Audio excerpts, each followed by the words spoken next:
Dear future self, where are you right now? Are you flying a car without a road? Are you walking miles without no destination still? Are you sitting on a bench in a park while holding a book? Do people even read paperbacks anymore or listen to classical music? Do you still believe in yourself as much as you used to back when you were younger? Has it been better? How are things turning out to be? What year is it? 2050?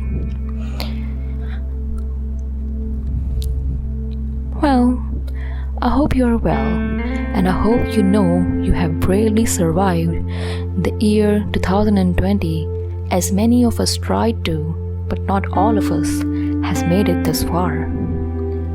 Many of us dug up our own graves and left this world in agony.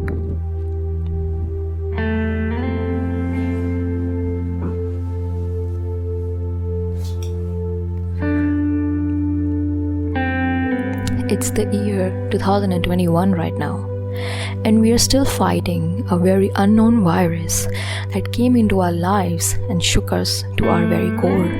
And to this day, it's still changing its behavior pattern.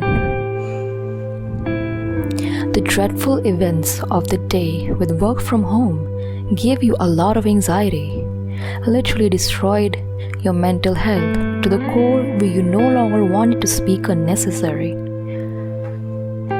The thoughts on the inside were so loud that you thought it would be better if you would just stay silent outside. You open social media and 2 hours has passed. You did not even acknowledge how anxiety went from your fingers through your vein and all the way to your mind. In those moments, you would sit down in your balcony and listen to the nature. What else was there to listen to? The screams of desperate and needy were daunting, for that all we were helpless and watched afar from our home at a 6 feet distance. Dear future self, I would say this to you each day, that things will look a lot more different in the year 2050, whether it's for good or for bad. It looks like nowhere near the end of this pandemic right now.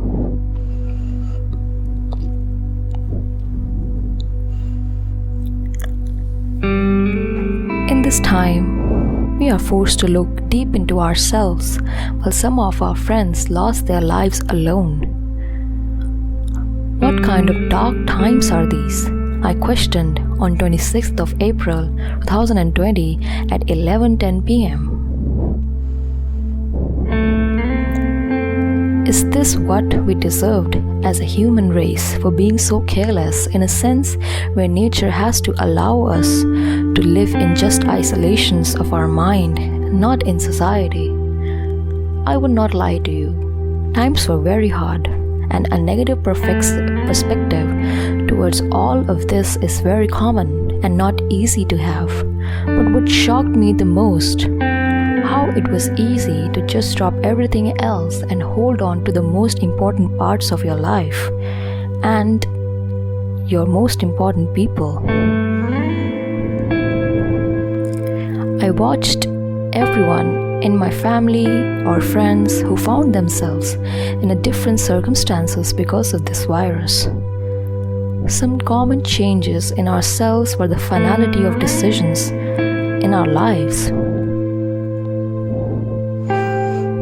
Somehow, for me, I was in a rush. I was in a rush of getting everything I wanted and worked 50 hours a week for it, but it felt like a rush.